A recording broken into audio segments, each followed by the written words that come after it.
Hi all.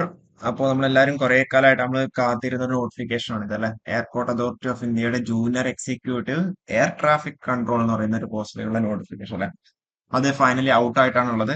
Advertisement number 2/2025 അപ്പൊ ഇതിന് നമ്മൾ ഡീറ്റെയിൽസ് നമുക്ക് എന്തൊക്കെയാണ്, ക്വാളിഫിക്കേഷൻ, ഏജ് ലിമിറ്റ് എത്രയാണ്, എത്ര വേക്കൻസി ഉണ്ടെന്ന് നമുക്ക് ഡീറ്റെയിൽ ആയിട്ട് നമുക്ക് നോക്കാം. എക്സാം സിലബസ് എന്താണെന്ന് നോക്കാം. നെയിം ഓഫ് ദി പോസ്റ്റ് പറഞ്ഞാൽ junior executive air traffic control ആണ്. ടോട്ടൽ 350 വേക്കൻസി ആണ് ഇപ്പം റിപ്പോർട്ട് ചെയ്തിട്ടുള്ളത്. U R 125, E W S 30, O B C N C L 72, S C 55, S T 27. Total P W B D കാൻഡിഡേറ്റ്സിന് 7 vacancy ആണ് ഉള്ളത്. Okay. അപ്പൊ ഇതില് എന്താണ് ക്വാളിഫിക്കേഷൻ നമുക്ക് ഫസ്റ്റ് നോക്കാം. Full time regular bachelor's degree in engineering in any discipline. അതായത് B Tech ആണ് എന്ത് ചെയ്തേക്കുന്നത് ക്വാളിഫിക്കേഷൻ പറഞ്ഞിട്ടുള്ളത്. Any discipline, B Tech in any discipline. കാരണം എന്താ, ഏതെങ്കിലും ഒരു സെമസ്റ്ററിൽ ഫിസിക്സും മാത്സും പഠിച്ചിരിക്കണം. സ്വാഭാവികമായിട്ട് ഫസ്റ്റ് ഇയർ നിങ്ങൾ പഠിക്കുന്നുണ്ടാവും. അതല്ലാന്നുണ്ടെങ്കിൽ BSc with physics and maths ഉണ്ടെന്നുണ്ടെങ്കിൽ നിങ്ങൾക്ക് തന്നെ അപ്ലൈ ചെയ്യാൻ പറ്റുന്നുണ്ടാവും. അത് രണ്ടുമാണ് മെയിൻ ആയിട്ടുള്ള ക്വാളിഫിക്കേഷൻ. അതേപോലെ candidate shall have minimum proficiency in both spoken and written English of the level +2 standard. അത് മാത്രമേ ക്വാളിഫിക്കേഷൻ ആയിട്ട് പറഞ്ഞിട്ടുള്ളൂ. Candidates having BE B Tech degree are allowed to apply. അത് പാട്ട് പറയുന്നുണ്ട്, അത് കുഴപ്പമില്ല. അതായത് റെക്കഗ്നൈസ്ഡ് ഇൻസ്റ്റിറ്റ്യൂട്ട് ആയിരിക്കണം എന്ന് മാത്രം പറഞ്ഞിട്ടുണ്ട്. പിന്നെ എന്താ percentage pass mark or equivalent എന്ന് മാത്രമേ പറഞ്ഞിട്ടുള്ളൂ. ഇനി അടുത്ത ഏജ് ലിമിറ്റ് ആണ്. 27 വയസ്സാണ് അവിടെ ഏജ് ലിമിറ്റ് ഉള്ളത്. ഓക്കെ. 24/5/2025 ലാസ്റ്റ് ഡേറ്റ് അപ്ലൈ ചെയ്യാനുള്ളത്. അപ്പൊ ആ ലാസ്റ്റ് ഡേറ്റിനെ ബേസ് ചെയ്തിട്ട് നിങ്ങൾക്ക് 27 വയസ്സുണ്ടെന്നുണ്ടെങ്കിൽ, 27 വയസ്സിന് താഴെയാണെന്നുണ്ടെങ്കിൽ ഞങ്ങൾക്ക് അവിടെ അപ്ലൈ വേണ്ടി പറ്റുന്നുണ്ടാവും. കറസ്പോണ്ട് ഏജ് റിലാക്സേഷൻ ഉണ്ട്. 5 വർഷം SC/STക്ക്, 3 വർഷം OBCക്ക്, 10 വർഷം PWD കാൻഡിഡേറ്റ്സിന് വെച്ചിട്ട്. ഓപ്പണിംഗ് ഡേറ്റ് വന്നിട്ടുള്ളത് ഏപ്രിൽ 25-നാണ് ഓപ്പണിംഗ് ഡേറ്റ് വന്നിട്ടുള്ളത്. Opening date April 25. അതേപോലെ ലാസ്റ്റ് ഡേറ്റ് വന്നിട്ടുള്ളത് മെയ് 24-നാണ് ലാസ്റ്റ് ഡേറ്റ് വന്നിട്ടുള്ളത്. അപ്ലൈ ചെയ്യാനുള്ള ലാസ്റ്റ് ഡേറ്റ് മെയ് 24-നാണ്. Tentative date of CBTs will be announced on Airport Authority of ഇന്ത്യയുടെ വെബ്സൈറ്റ് എന്ന് പറയുക. ബേസിക്കലി അവിടെ അധികം ഡിലേ ആവാറൊന്നുമില്ല. ഒരു 3 മാസത്തിനുള്ളിൽ തന്നെ അവിടെ എക്സാം നമുക്ക് അവിടെ എക്സ്പെക്ട് ചെയ്യാം. പേ സ്കെയിൽ എന്ന് പറയുന്നത് നല്ലൊരു പേ സ്കെയിലാണ്. ഈവൺ ലെവലാണ് പേ സ്കെയിൽ വരുന്നത്. Even level junior executive group B post ആണ്. ഈവൺ ലെവൽ 40,000 തൊട്ട് 1,40,000 വരെയാണ് സ്കെയിൽ ഓഫ് പേ വന്നിട്ടുള്ളത്. അപ്പോൾ ഒരു അപ്രോക്സിമേറ്റ് സിറ്റീസ് എന്ന് പറയുമ്പോൾ 13 lakhs per annum ആണ്.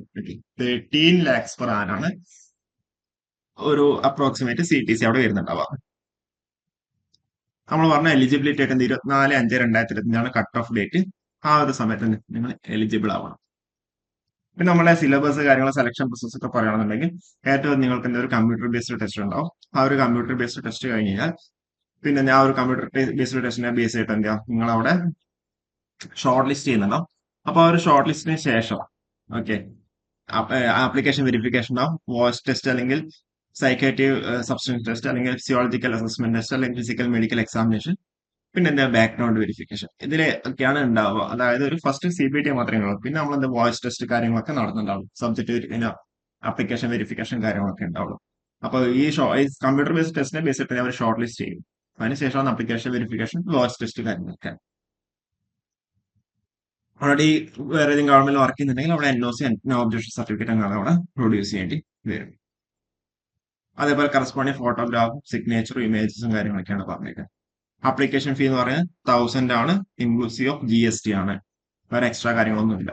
SC/ST PWD candidates completed at 1 year apprenticeship training in Airport Authority of India. Female candidates are exempted from payment of fee. Fee once paid cannot be refunded എന്ന രീതിയിൽ പറയുന്നുണ്ട്. അപ്പൊ ഇത്രയും കാര്യങ്ങളാണ് ഉള്ളത്. അപ്പോൾ നമുക്ക് ഇതിന്റെ സിലബസിലേക്ക് നമുക്ക് വരാം. Airport Authority of India syllabus നമുക്ക് ഡിസ്കസ് ചെയ്യാം. അത് ഇതിൽ പറഞ്ഞിട്ടില്ല, നോട്ടിഫിക്കേഷനിൽ പറഞ്ഞിട്ടില്ല. നമുക്കത് ഡിസ്കസ് ചെയ്യാം. അപ്പോൾ ഇതിൽ ക്ലിയർ ആണെന്ന് വിചാരിക്കുന്നത്. അതായത് 25-ാം തീയതി നമ്മൾ ആപ്ലിക്കേഷൻ സ്റ്റാർട്ട് ചെയ്യുന്നുണ്ടാവും. ലാസ്റ്റ് ഡേറ്റ് വന്നുള്ളത് മെയ് 24-ആണ്. ഓക്കെ. ഇതാണ് നമ്മളുടെ ATCയുടെ സിലബസ് വരുന്നത്. ആ സിലബസ് ആൻഡ് സബ്ജക്ട് വെയിറ്റേജ്. ഇത് ഓൺലൈൻ എക്സാമിനേഷൻ ആയിട്ട് കണ്ടക്ട് ചെയ്യുന്നുണ്ടാവും. Junior executive air traffic control. ഇത് 2 പാർട്ടാണല്ലോ, പാർട്ട് എയും പാർട്ട് ബിയും. രണ്ടും എന്ത് ഈക്വൽ വെയിറ്റേജ് ആണ്, 50-50. ഓക്കെ. അപ്പൊ ഇതിലിപ്പം പറയുകയാണെങ്കിൽ 60 questions of total 60 marks related to English language, 20 marks. General intelligence and reasoning 15 marks, general aptitude അല്ലെങ്കിൽ ന്യൂമറിക്കൽ എബിലിറ്റിന് 15 മാർക്സ്, ജനറൽ നോളജ് അല്ലെങ്കിൽ ജനറൽ അവയർനെസ്സിനെ ബേസ് ചെയ്തിട്ട് 10 മാർക്ക്. അതിന് 50% വെയിറ്റേജ് ഉണ്ട്. പാർട്ട് ബി എന്ന് പറഞ്ഞാൽ 60 questions from the basics of physics maths in the concept and application of +2 level, 60 marks, weightage 50%. Total 120 questions ആയിരിക്കും ഉണ്ടാവുക ഔട്ട് ഓഫ് 120. ഇതിന് നെഗറ്റീവ് മാർക്കിംഗ് ഇല്ല. നെഗറ്റീവ് മാർക്കിംഗ് കഴിഞ്ഞ പ്രാവശ്യം ഒന്നും ഉണ്ടായിരുന്നില്ല, ഇപ്രാവശ്യം ഉണ്ടാവില്ല എന്നാണ് മനസ്സിലാക്കുന്നത്. അത് നോട്ടിഫിക്കേഷനിൽ പറഞ്ഞിട്ടുണ്ട്. Okay, there will be no provision of negative marking. 120 questions, 120 minutes, 120 marks. Hindi or ഇംഗ്ലീഷിൽ നിങ്ങൾക്ക് എഴുതാൻ പറ്റും ബൈലിംഗുവൽ. There will be no provision of negative marking. Negative marking അവിടെ ഇല്ല. അപ്പൊ ഇത്രയും കാര്യങ്ങൾ മാത്രമേ ഉള്ളൂ. കൂടുതൽ വീഡിയോസ് വേണമെങ്കിൽ താഴെ കമന്റ് ചെയ്താൽ മതി. Okay, thank you.